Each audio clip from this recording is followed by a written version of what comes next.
Assalamualaikum warahmatullahi wabarakatuh.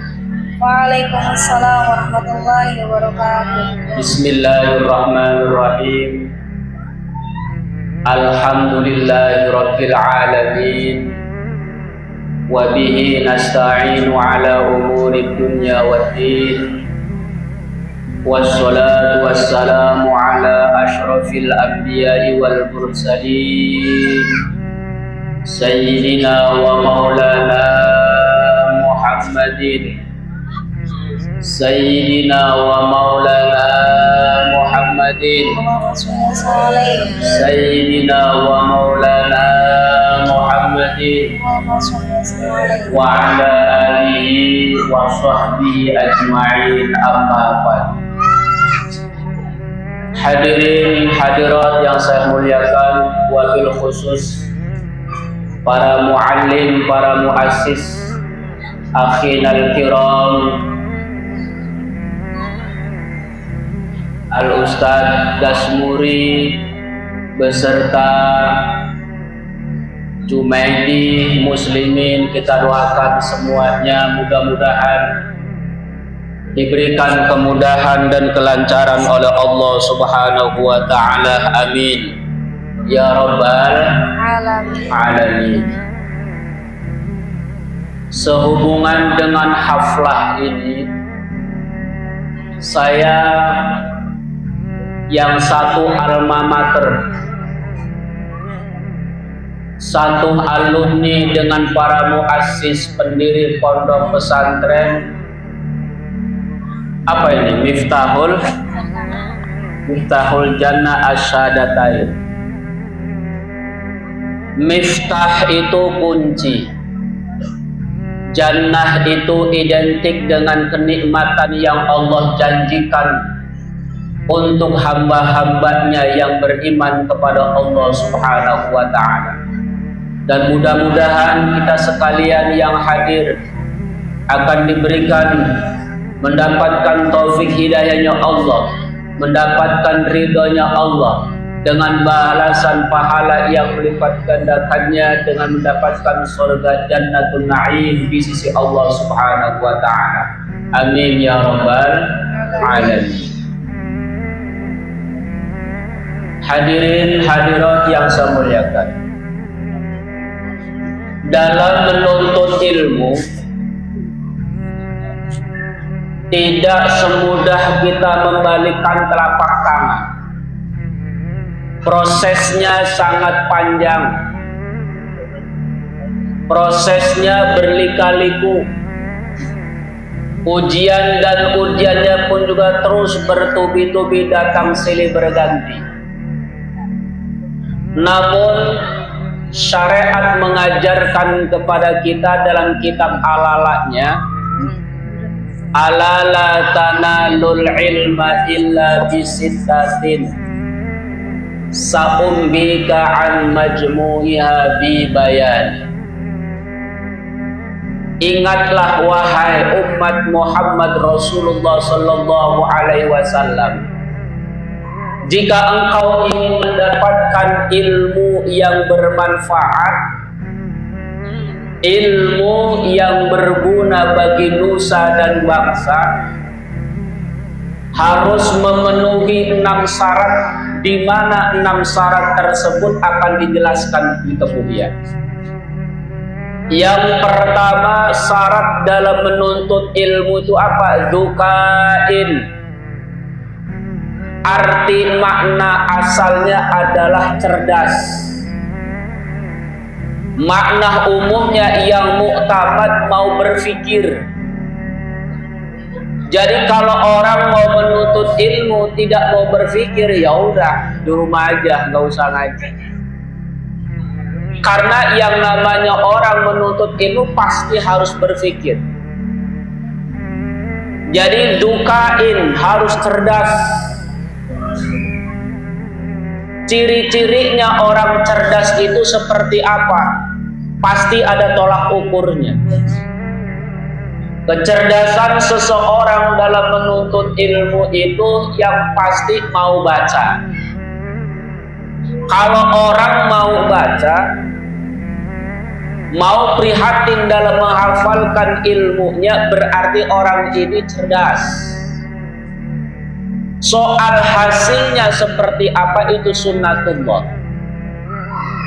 Wajibnya kita menuntut ilmu, wajibnya kita membaca ilmu, wajibnya kita mengkaji ilmu. Urusan pinter dan bodoh itu urusan Allah. Jangan salah. Saya nitipin anak di pondok biar pinter. Pinter itu urusan Allah. Saya nitip anak biar hafiz. Hafiz itu urusan Allah.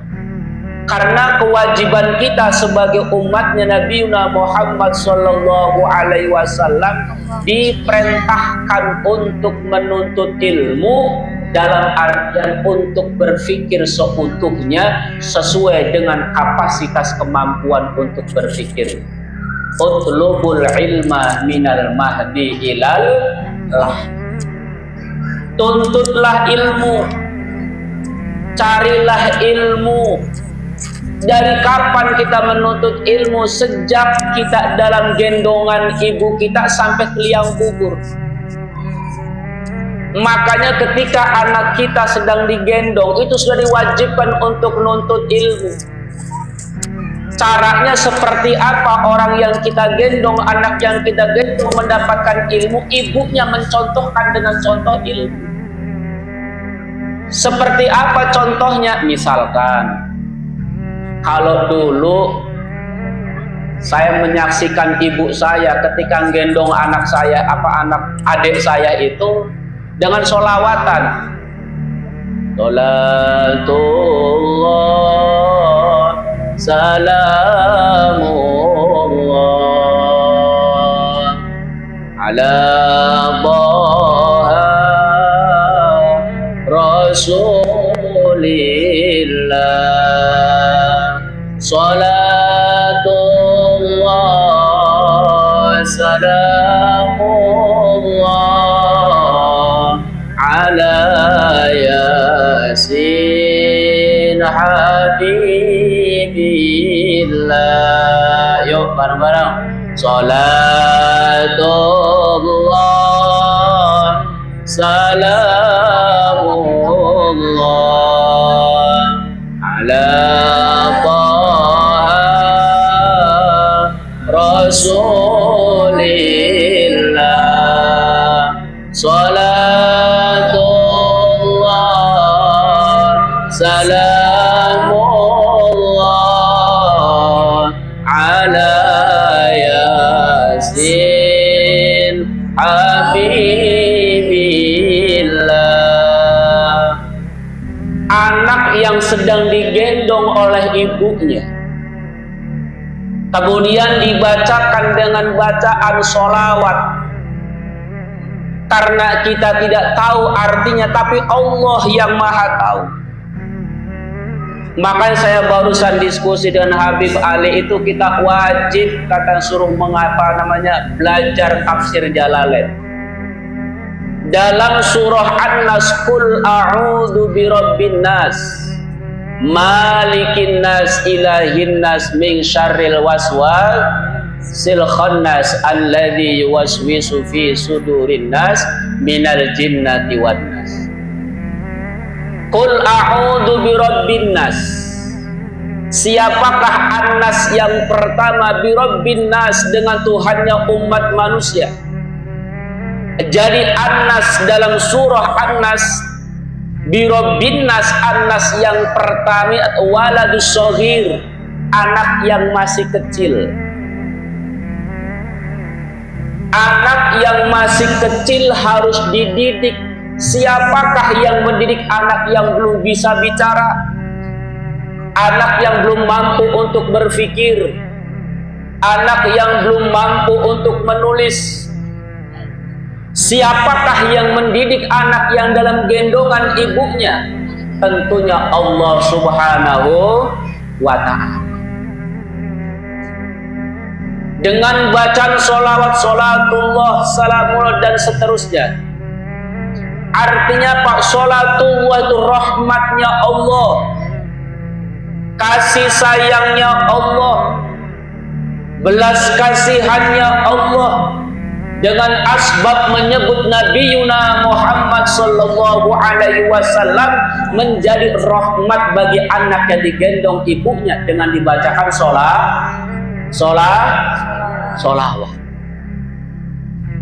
Kalau sekarang beda, anak ibunya mau menidurkan anaknya, digendong sama ibunya, bukannya dibacain sholawat, dibacain TikTok, bukannya dibacain sholawat, dinyanyiin, nyanyi cinta lagi. Di mana anak yang baru lahir itu belum tahu apa-apa. Lantas dari mana untuk mendapatkan rahmatnya Allah? Jadi kalimat sholatullah, salamullah ala toha, Rasul dan seterusnya itu artinya apa? Memohon rahmatnya Allah, kasih sayangnya Allah dengan sebab kita menyebut asma Nabiuna Muhammad sallallahu alaihi wasallam, mudah-mudahan menjadi kasih sayang bagi anak-anaknya. Jadi jangan salah. Jadi anak dari sejak lahir, bahkan sebelum lahir pun sudah didoain, dibacain doa sholat Yusuf dan lain sebagainya. Biar apa? Biar anaknya sabar, biar ganteng. Maksudnya apa? Biar nanti di akhirnya menjadi orang yang soleh ataupun solehah. Kemudian An-Nas yang kedua, Qul a'udzu birabbin nas malikin nas. An-Nas yang kedua, tafsir Jalalain melalui tafsir Sawinya menjelaskan anak-anak yang sudah layak dan mampu untuk diajak bicara dan mampu untuk dididik secara tertulis dan mampu dididik untuk secara tahfiz, maka itu malikin nas harus dititipkan kepada orang yang mampu. Karena tidak semua orang itu mampu mendidik putra putrinya. Oleh sebab itu dengan dasar ini, yuk yang masih punya anak yang layak untuk sekolah, layak untuk belajar, titipkan di pondok pesantren Miftahul Jannah As-Sadatain. Kemudian An-Nas yang ketiga, dalam tafsir Jalalain melalui tafsir Sawinya siapa?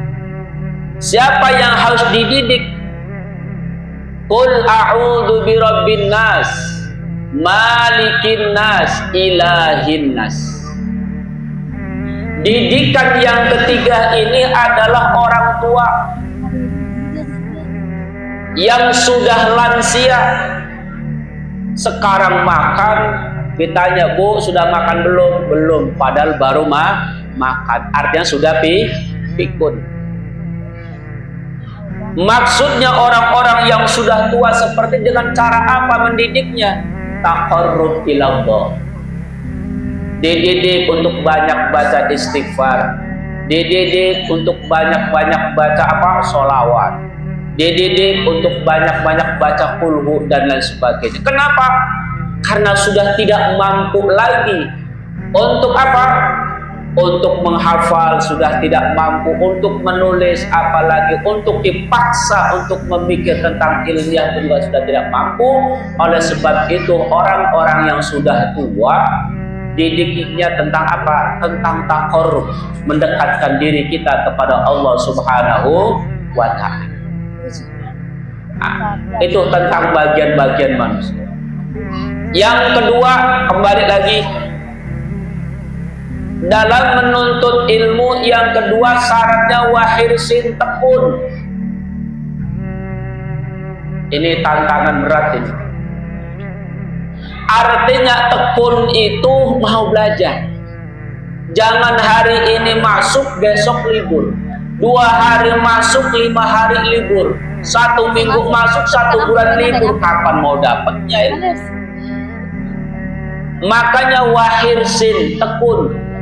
Syarat untuk memperoleh ilmu yang bermanfaat yang kedua adalah harus tekun. Dukain wahirsin. Kemudian yang ketiga, dalam menuntut ilmu, syarat menuntut ilmu yang ketiga itu apa? Wastibarin. Harus sabar. Ini para muassis, para pendiri pondok pesantren juga, ya memang satu alma mater, satu pondok pesantren dahulu, pesantren di Sarang. Kalau kita lihat anak-anak sekarang di Sarang itu luar biasa, jauh fasilitasnya. Zaman saya dulu belum ada air tawar, makanya dulu mandinya seminggu 2 kali. Kenapa? Karena airnya asin. Samping pesisir, mula-mula ketika saya menjadi santri baru, saya bawa sabun, kosok-kosok. Loh, kok nggak ada busanya ya? Sampai itu bau habis, kok nggak ada busanya? Ternyata air laut itu nggak bisa digosok pakai sabun. Berapa banyak tetap tidak ada busa. Sehingga pas begitu saya mau keluar dari sana, kurang lebih 2 tahun kemudian, baru tuh ada penyaluran air tawar. Dulu zamannya muassis, pendiri pondok pesantren ini, tidurnya bareng tinggi. Tahu tinggi? Ya. Hah? Tinggi, kuman-kuman. Tinggi. Kutu. Kalau orang Jakarta bilang namanya binatang bangsat. Kalau dipites itu baunya tengik. Mudah-mudahan orangnya nggak tengik. Binatang bangsat, binatang pelit itu udah biasa. Makanya pas begitu bangun, kenapa? Pada bentol-bentol badannya. Kenapa bentol? Karena dikerubutin apa? Binatang tinggi. Karena pakai papan dulu tuh, pakai papan. Sekarang sudah wah, sudah mewah, sudah enak. Kemudian pengertian tentang sabar, Syekhuna Maimun Zubair itu menyatakan begini: kalau ada santri mesantren di Sarang dalam keadaan riyadhah, disuruh buka. Nggak usah puasa, cung. Ayo makan. Ayo silakan makan. Batalin disini puasanya, suruh makan. Cukup engkau riyadhahnya dengan tempat yang sangat sempit, dengan tempat yang seadanya, dengan kamar mandi antriannya sampai ke polsek, karena saking masya Allah, saking banyak pesantren. Sekarang sudah luar biasa. Artinya Pak, semakin banyak fasilitas-fasilitas yang diberikan oleh pengurus pondok pesantren, mudah-mudahan semakin kuat kesabarannya. Jadi orang-orang dulu sangat-sangat tangguh. Kenapa? Karena sudah dialami penderitanya ketika di pondok pesantren. Wasdibani, kalau nggak sabar pulang. Karena menuntut ilmu itu sekarang belajar, sekarang pinter, enggak. Ada prosesnya luar biasa. Dimarahin guru, saya jadi gebuk pakai sapu apa namanya, lintir-lintir ya pernah gitu. Ditampar sama guru saya karena nggak bisa baca kitab Fathul Qorib. Saya baru masuk 2 minggu disuruh baca kitab Fathul Qorib kosongan, nggak mampu, ditampar. Sakitnya luar biasa, lebih sakit lagi karena malunya dengan teman-teman. Tapi sabar. Itu pengalaman saya. Mungkin sekarang juga karena anak saya juga masih di sana, masih di MDS. Ya mudah-mudahan tutup sampai dengan selesai. Jadi pertama dalam menuntut ilmu, dukain, cerdas, mau berpikir. Wahirsin, harus tekun, jangan malas. Wastibarin, dan juga harus sabar.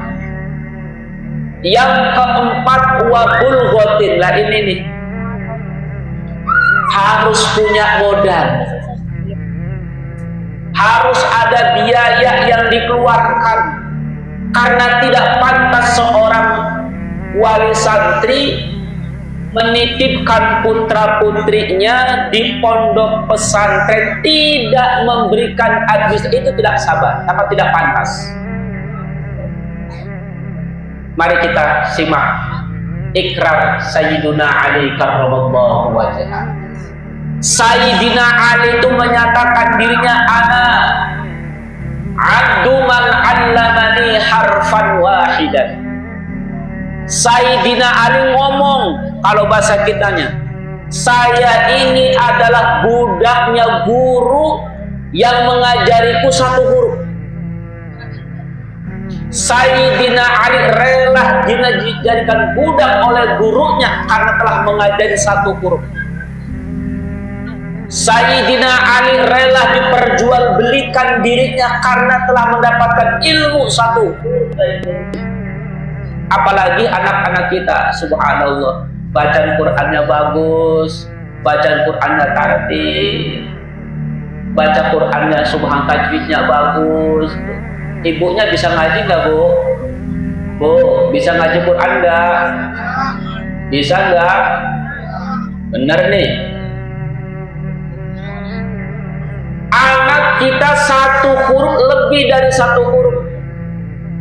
Kalau misalkan muassis, pendiri pondok pesantren Miftahul Jannah ini memohon iuran bantuan untuk operasionalnya, kok tidak mau memberikannya, itu sama juga melangkai dirinya. Dari apa? Dari pernyataan Sayyidina Ali karramallahu wajhah. Sayyidina Ali aja rela menjadi budak, rela menjadi budak gurunya, apalagi anak-anak kita, subhanallah, sudah bisa baca Al-Quran dengan baik, tartil, murotalnya bagus, tajwidnya bagus. Mungkin tar gede sedikit diajarin jurmiyah, besar dikit diajar imritinya, besar dikit diajar alfianya, terus diajarkan privat kitabnya. Karena sekarang ini luar biasa tentang ilmu itu. Banyak orang-orang yang mengaku dirinya sebagai ustaz, tapi bukan kapasitasnya seorang ustaz. Dia mengaku dia sebagai guru ngaji, tapi dia sendiri tidak bisa ngaji. Dia sendiri berikan nasihat kepada orang lain, tapi diri sendiri tidak mengerti tentang nasihat. Oleh sebab itu, janganlah kita menghindar dari kewajiban kita sebagai orang tua untuk memotivasi, untuk mendorong anak kita agar menjadi anak yang lebih baik, anak yang berilmu, dan anak yang solehin dan solehah. Wabul ghatin, harus punya modal. Buku perlu dibeli, pensil perlu dibeli, listrik perlu dibayar. Apalagi tempat perlu dirawat, gurunya juga perlu untuk urusan keluarganya. Biarpun tidak seberapa yang dibutuhkan, biarpun tidak memintanya, namun kita sebagai bentuk tasyakur kita kepada Allah, karena anak kita telah dididik, bisa baca, bisa tulis, bisa mengaji, bisa menghafal dan lain sebagainya atas wasilah didikan guru. Jadi jangan pelit dengan guru. Orang Sayyidina Ali aja rela menjadi budaknya. Budak itu seperti apa sih? Disuruh bekerja nggak dibayar nggak apa-apa. Kemudian diperjualbelikan dirinya untuk orang lain, rela diperjualbelikan. Itulah yang namanya budak. Itu Sayyidina Ali. Apalagi kita. Namun kita tidak bisa terlepas dari syariat. Kemudian apa? Dukain. Dukain. Yang pertama dukain. Syarat yang kedua wahirsin. Syarat yang ketiga wastibarin. Syarat yang keempat wabulghatin. Syarat yang kelima wa irsyadi ustadin. Ikutin nasihat gurunya. ikutin petunjuk gurunya. Kata gurunya, yuk kita menghafal, kita lalaran Alfiyah, kita lalaran Juz Amma, kita lalaran surah Al-Baqarah, kita murajaah surah Al-Imran dan lain sebagainya. Ya kita ikutin. Karena yang tahu metode cara pengajian adalah gurunya. Jadi kalau ada guru yang tidak mau untuk apa? Untuk diikuti nasihatnya, maka kita akan celaka. Tidak akan mendapatkan apa-apa. Jadi harus mengikuti nasihat guru. Yang keenam, syarat dalam menuntut ilmu itu watuliz zaman. Artinya Pak, waktu belajarnya lama. Tahadus bin nikmah saya di Sarang itu dari kelas 6 NI atau SD kalau orang sini bilang. Kemudian alhamdulillah dilanjutkan sanawiyahnya, alhamdulillah bisa dilanjutkan sampai sana aliyahnya, alhamdulillah sampai saya dilanjutkan ke perguruan tingginya. Prosesnya panjang, prosesnya lama. Jadi jangan ngimpi anak kita baru dititipkan di pondok pesantren besok pinter, ngimpi. Semua itu ada proses. Kenapa? Karena daya tangkap manusia itu dari waktu ke waktu ada perubahan yang lebih baik. Tidak bisa sekarang belajar, sekarang juga dapat, nggak bisa. Jadi syarat-syarat dalam menuntut ilmu itu jangan ditinggalkan. Orang gurunya juga nggak minta apa-apa, gurunya juga adem-adem aja, nggak ngomong nggak boleh, kitanya yang blow on. Kenapa? Gurunya juga muasisnya, pendiri pondok pesantren ini, ya dulunya juga ya ada weselnya, suruh bayaran pondoknya, suruh bayaran di sekolahnya, suruh bayaran kosnya, suruh banyak administrasi itu. Dan memang itu kewajiban kita sebagai orang tua. Maka dari itu dalam urusan menuntut ilmu tidak segampang itu, prosesnya panjang, tantangannya pun juga panjang. Nah, kita hidup di akhir zaman ini dalam menuntut ilmu tuh yang paling mendesak ujiannya ada Pak, HP, himpunan pembohong. Kenapa saya bilang HP, kita singkat himpunan pembohong? Misalnya kita punya janji, besok janjian misalnya kemana? Ke Tanah Abang atau mungkin ke Kerticala. Mas, gimana Mas? Udah sampai mana? Udah sampai Lajer. Padahal orangnya baru bangun tidur. Itulah HP. Kemudian apalagi? Ya pokoknya himpunan pembohong. Jadi HP dibuat positif bisa jadi positif, dibuat negatif pun juga bisa jadi negatif. Bisa menjadi baik, bisa juga menjadi tidak baik. Maka dari itu HP itu bagi anak-anak yang belajar kalau bisa mah dihentikan dulu. Nah ini kan insya Allah asramanya lagi dibangun, kita doakan mudah-mudahan cepat selesai, mudah-mudahan cepat ditinggalin, mudah-mudahan cepat dimanfaatkan. Kenapa? Karena dengan adanya asrama, insya Allah anak-anak didik kita akan lebih ke kontrol. Kalau sekarang nggak tahu mau berkemana, ada yang main ke sawah, ada yang main ke sodo, ya sudah nggak tahu. Kenapa? Karena asramanya belum layak. Makanya kita bantu. Nggak usah nunggu diminta sama muassis. Muassis itu pendiri pondok pesantren. Di sini alhamdulillah pendirinya sama-sama alumni Sarang semua. Jadi ya ada semen, bantu semennya. Ada herbal, bantu herbal. Misalkan ada apa mungkin ya buat kopi itu tukangnya bantu. Karena membantu itu tidak kudu-kudu besar. Biar kecil asal ikhlas. Lebih-lebih kalau bahannya. Nah, terakhir. Kalau sambutan udah kebanyakan ini. Kita dikasih suruh penyemangat aja untuk anak-anak didik kita dan juga wali santri. Yang terakhir, terutama dan diutamakan kepada ibu kandung. Ibu kandung yang sedang memiliki putra-putrinya yang berjuang dalam menuntut ilmu, doakan dengan sekuat tenaga. Kenapa? Karena naluri yang paling kuat anak itu dengan ibunya.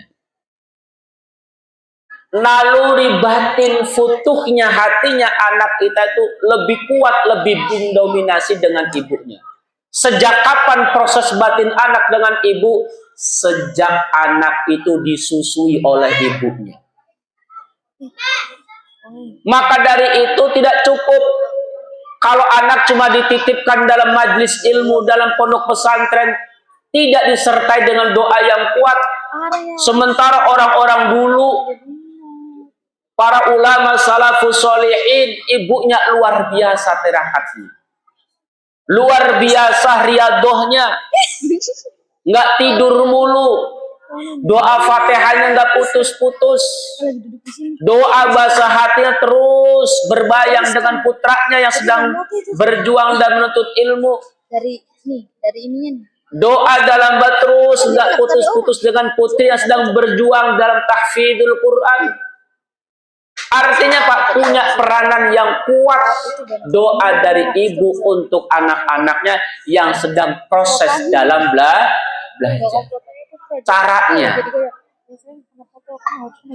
Caranya bangun malam, tahajud, difatihain anaknya.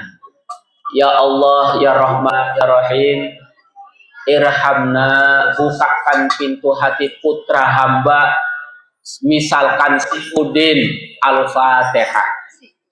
Banyakin tuh baca Fatihah, biar putuh, biar kebuka hatinya. Kalau sudah hatinya terbuka, kecerdasan akan timbul. Kalau sudah hatinya terbuka, begitu guru menerangkan satu kali sudah hafal. Begitu hatinya sudah terbuka, sebelum guru mengajarkan, anak didik kita sudah pintar. Makanya ini ada kali-kalian.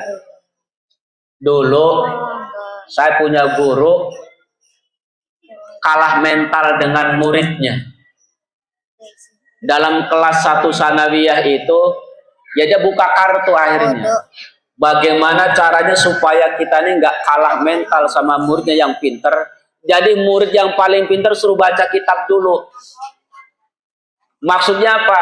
Jadi bukannya murid belajar dengan gurunya, tapi guru belajar dengan muridnya. Karena murid lebih pintar dari gurunya. Apakah mungkin? Sangat mungkin, Pak.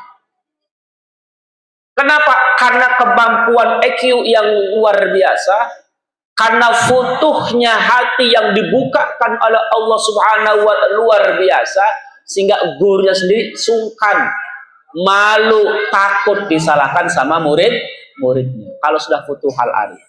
Maka dari itu prosesnya ketika dia mau ngajar, muridnya paling benar suruh maju dulu, maju, baru dia nyontek dengan muridnya. Alhasil jangan tinggal diam bagi ibu-ibu semuanya yang anak dalam proses belajar mengajar dimanapun tempatnya, baik di pondok pesantren Miftahul Jannah maupun di pondok pesantren Sarang maupun di pondok pesantren manapun, harus kuat riadohnya, harus kuat mendoakannya dengan banyak-banyakin baca suratul Fatihah. Mungkin itu saja barangkali sebagai penyemangat untuk wali santri dan santri-santrinya.